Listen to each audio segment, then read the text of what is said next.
Hello everybody, this is Dr. Carmen Bryant from Psychological Health Consultants and Services and my program Redefining Yourself, a program that was developed for women that are thinking of leaving, needing more information, or having left domestic violence situation. My main focus is narcissist abuse.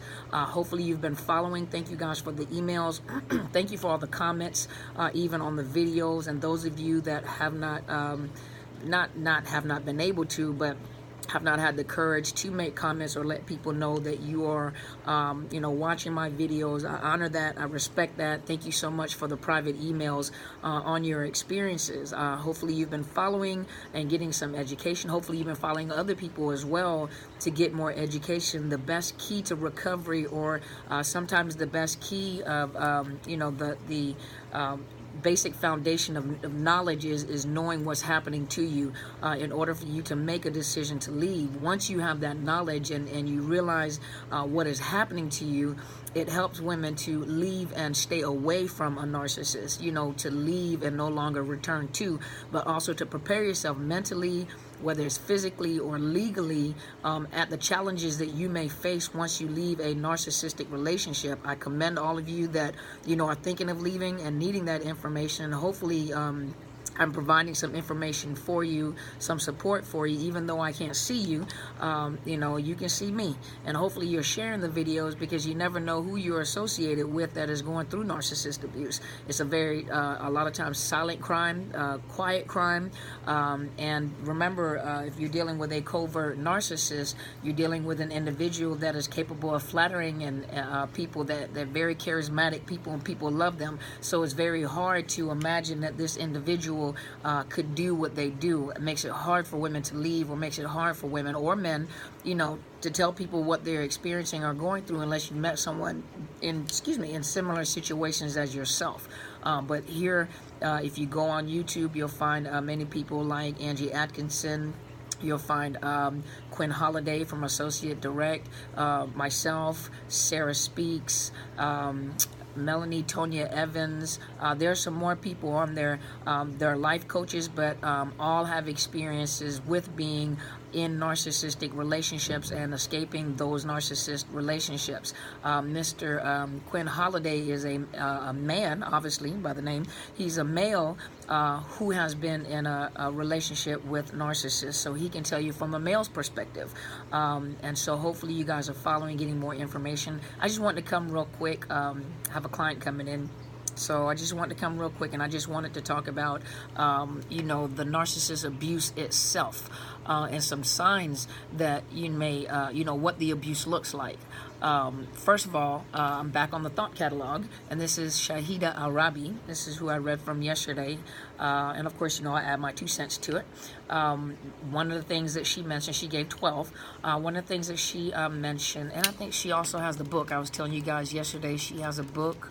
Let me look and see if the book is on the bottom of this page. Yeah. This book is for those recovering from narcissist abuse. The title is, hold on. The title is Power, Surviving and Thriving After Narcissist Abuse. And so this is her book, and this is her thought log. And this is something she put down as signs of narcissist abuse. First of all, you experience dissociation as a survival mechanism. This is also something a lot of people that come out of narcissist abuse relationship suffer from post-traumatic stress or complex post-traumatic stress. And remember, if you were looking at the other videos, the difference between post-traumatic stress from an incident that has occurred or something that has occurred in the past, and you're still reliving the events now, you're having the symptomology of the events, and the reoccurring thoughts, the nightmares, those symptoms from those events that have happened in the past. Complex PTSD is more described as trauma that you're consistently going through, like for example, narcissist abuse, that you continuously are going through, that you're in the situation. So you're constantly being re-traumatized over and over again. And a part of that is also dissociation, in which, and this is Dr. Van der Colt, who is also a leading expert in trauma, in the trauma field. I really admire his work. I do a lot of studying. I think I got my certification from his training. I'm not sure. But also, I have to go back and check.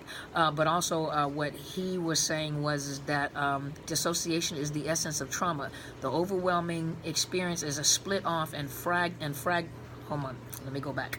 The overwhelming experience is split off and fragmented so that the emotions, sounds, images, thoughts, and physical sensations take on a life of its own. And so it's a feeling where you're emotionally or even physically detached from your environment, experiencing disruption in your memory, perception, consciousness, and sense of self. This dissociation can lead to emotional numbing in the face of horrific circumstances. Mind-numbing activities, obsession, addictions, repression, they become a way of life because they give you an escape from your current reality. I can best describe it as this. It's almost like you're living in the world, but you're not a part of the world. Or, if you have children, or you have responsibilities, it's almost like you're doing things out of habit. Like you're a robot and you're doing things because you know that these are things that you have to do, but it feels like you're totally disassociated with your environment. It's like, I have to do this to make sure this takes place, but it's your mind protecting itself from completely, I want to say completely losing your mind, but the mind is very powerful, the brain is very powerful, and it will try to protect you. A lot of things may be in your subconscious memory, and it begins to manifest in behaviors, even in, it's almost like leaking out, pieces and parts of that trauma in your behavior, the triggers, but to disassociate, is your mind splitting to be able to handle the intensity of the trauma or the events that are taking place, which also occurs, which occurs in narcissistic abusive relationship or domestic violence relationship. Let's go to the next one, walking on eggshells. So this is common symptom of trauma, is avoiding anything that represents reliving the trauma, whether it be people, places, or activities that pose a threat. So, another thing I hear a lot of women say, or a lot of men, that anytime that he arrived, I can just feel my anxiety going up. Or, even being in the home, there's always this sense of anxiety where everybody has to walk on eggshells because they don't know when he's going to blow up or she's going to blow up. Everyone has to be careful at what they say. You can't relax, you can't be yourself, you can't enjoy yourself. It doesn't matter what you do, there's always that moment where that narcissist may explode, or and of course it'll be self-blame. What did I do to cause this individual to blow up like this? I could have avoided that. So you have family and yourself as the partner of the narcissist, constantly walking on eggshell, constantly anxious, constantly, your stomach is hurting, you're constantly dissociated, but it's always an uncomfortable feeling around that individual. Let's see. And it says here that you literally become the abuser's target whenever he or she feels entitled to use you as an emotional punching bag. So you're perpetually anxious about provoking your abuser in any way and may avoid confrontation or setting boundaries as a result. So see, they always keep you in this perpetual state of fear. They always make sure that in order for you to come, that they're almost like terrorists. That's what, that's the best description you can give, is a terrorist living in your home, using fear and terror in order to maintain control of their environment and the people. Another is putting aside your basic needs and desires, sacrificing your own emotional or even your physical safety to please the abuser. I know stories of narcissists that were thieves. Taught their girlfriend and their brother how to steal from liquor stores to sell the product and split the cash. But the narcissist would tell them what it's like committing a crime. I'm sorry, I told you guys, it's kind of, the weather's changing, you got fluff in the air, and it's cold at the same time, so I have the heater going, so I apologize, my nose is itching. But another, the narcissist taught people that are close, a girlfriend, a brother, how to steal liquor out of the liquor store, but made sure that they got a cut of the money, but made sure that they were at a distance enough where they were willing to sacrifice these individuals and allow them and they were willing to get in trouble on behalf of the narcissist to prevent the narcissist from losing their job, or ruining their reputation, so that they didn't know that, that's almost like drug dealers, drug cartels. Let's see. You place your own goals and hobbies and friendships and personal safety on the back burner to ensure that the abuser feels satisfied in a relationship, or they feel valued, in a relationship. the abuser is always telling, the narcissist is always telling that individual how they can be better at a level. It's never anything that they can do together, but it's always how that partner can be a better partner, or to make that narcissist love them even more, even meaning that, you know, I should be your number one priority, and that, you know, the partner is willing to give up everything to try to make that narcissist happy or satisfy that narcissist. But remember, there's nothing you can do to satisfy a narcissist. There's nothing you can do to make a narcissist happy. Another one is you're struggling with health issues and somatic symptoms that represent your psychological turmoil. Somatic symptoms means that medically they can't find anything medically wrong with you. But what happens is it's a psychological condition. It's a psychological, it's a manifestation of the anxiety and the stress that you're going through on the inside. It'll show up in stomach problems, gastrointestinal problems, weight loss, weight gain, you know, a lot of physical symptoms that that you didn't experience, premature aging. Look at people that have connected to people that you know that are narcissists, and they may be young and youthful, you know, when they first started, vibrant, you know, happy individuals. Watch them over a short period of time, they begin to look like they're aging, they're stressed, you know, the stress of life is on them, because that relationship is a hard relationship. It's never a relationship in which that the narcissist is ever satisfied. So the narcissist is causing that supply, that fuel, to work overtime to try to satisfy him or her. So yes, the stress, chronic abuse causes stress, and it causes your cortisol levels into overdrive. And this is a part of when I was learning about, you know, in my coursework for certified clinical trauma professional, it talks about the immune system, how stress, chronic stress of abuse and trauma would tear down the immune system, makes it very hard for you to fight a cold or a flu. So it literally begins to break your body down. And the longer you're in this relationship with a narcissist or an abuser, the more your immune system is breaking down, making you vulnerable to diseases. Nightmares, reliving the trauma through emotional or visual flashbacks that bring you back to the site of the original wound. So that's a part of post-traumatic stress. I think this is in here somewhere. Just in case, I'll probably end up hitting it again. But you can see men or women actually having arguments in their head with the narcissist on a constant basis. They, you know, in the middle of brushing teeth or eating, you know, it may be something that reminded them, like cooking, or being devalued on your. There's nothing wrong with your cooking, but you're devalued on your food or how you look or how you. And so you're constantly having this argument in your head with the abuser that may not even be there anymore. So they literally get into your head, into your will, into your emotions, almost under your skin, to a point where you are dialoguing with an individual that may not even be there anymore, or may not even be in the house, but you're still dialoguing with this individual. It's a part of post-traumatic stress. Let's see. You develop a pervasive sense of mistrust. So remember that the narcissist has pulled you away from people that were close to you in the first place. And so now you've developed this mistrust for people, because that's what the narcissist says. It may be that the people around that narcissist may not trust the narcissist, and rightfully so. But of course, they'll drag it into your relationship and make it seem as if they don't trust, they mistrust you. But in actuality, it's the narcissist. So be aware of that. Your experience, suicidal ideation or self-harming tendency. You know, some people that are in these relationships, instead of leaving, they much rather die.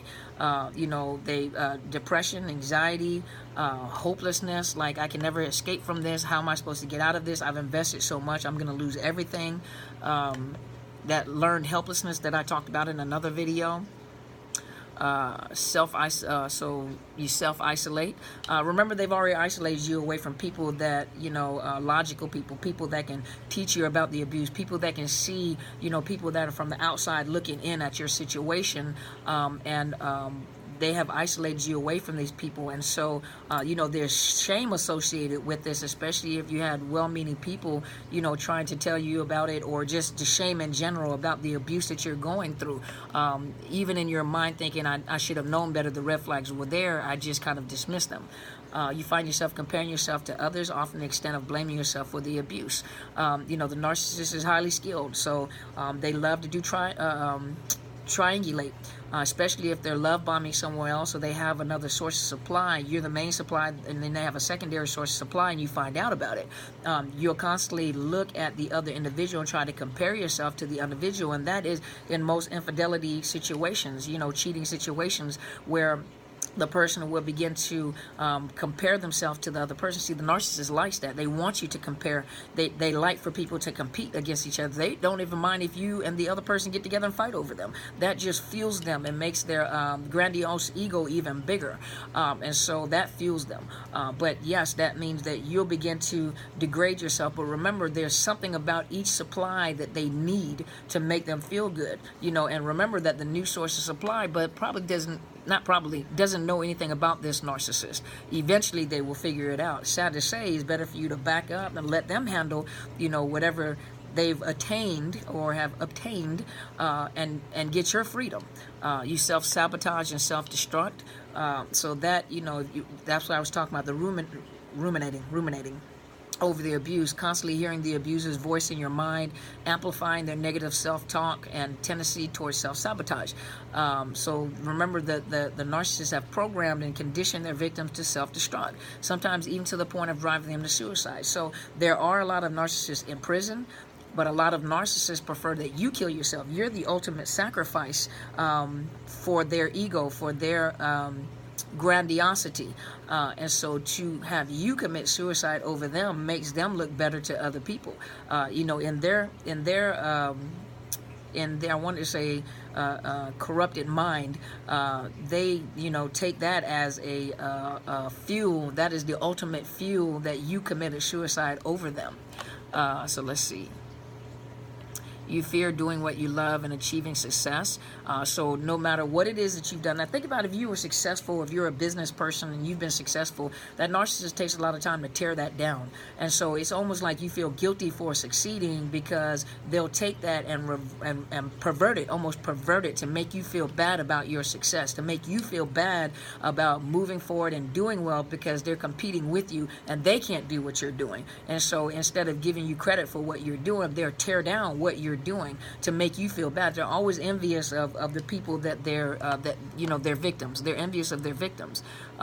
You protect your abuser, even gaslight your own self. So a lot of clients that come in and receive counseling from me that are going through narcissist abuse and haven't really discovered or accepted the fact that there's something wrong with the other individual, they focus more of their attention on fixing themselves to make themselves better, because my husband or my wife is totally discouraged because I'm at fault and I am dysfunctional and I am. But it's never, the abuser never looks at themselves to show how. They give you just enough information to make you believe that they realize their faults, but their whole focus is on the victim. And so the victim comes in and they're more concerned about how to make it better and how to win the narcissist back. Let's see what else. So it is a part of survival techniques in an abusive relationship, and then what they do is they'll protect the narcissist. The narcissist is not that bad as you think they are. He or she is just having trouble. She got some mental health issues. He got some mental health issues. And I play a role in making it worse, or so they will defend. Victims will defend the narcissist, and it's a matter of reprogramming and re-educating the abused. And so let's see, anything else? Some of the tactics that they use, the extreme affection, which is that love bombing. So it's to implement at the beginning of the relationship, they overbomb them with grand gestures of love and adorations, and then they move to strategic grooming as the relationship progresses. And this is on mindcology.com. And this is strategic grooming. As the relationship progresses, the narcissist progressively isolates their partner by emphasizing a unique and powerful connection that his and her partner lacks in the relationship. So now they're isolating you so that they can become your one and only, your God, their go-to. One of the biggest things is lying. That's pretty self-explanatory. They're pathological liars. and hoovering in the relationship. You know, one of the biggest things, the criteria for narcissistic personality disorders is the hoovering, and they try to absorb all the partner's time while often controlling every aspect of their lives, you know, eating and sleeping. So they will hoover if they think that they're going to lose you, or if they think that they're going to, you know, if they're losing control, they oftentimes hoover to get you back in the fold. Hoovering is also if they have not connected to a good source of supply yet, or if they're still grooming a new source of supply, they'll often hoover to see if you're still available. So hopefully this has helped. I'm sorry I had to cut it short today. I'm going to come back tomorrow, and we'll talk some more about another topic, but I just wanted to talk about the some of the symptoms of narcissist abuse, which includes what we were talking about, some of the strategies that a narcissist uses to abuse you, or if you're in an abusive situation, to identify narcissist abuse. So thank you guys very much for tuning in. Thank you guys. I have a client, and thank you so much for tuning in. Please subscribe to my YouTube channel. It's Dr. Carmen Bryant with a T, Overcoming Narcissist Abuse.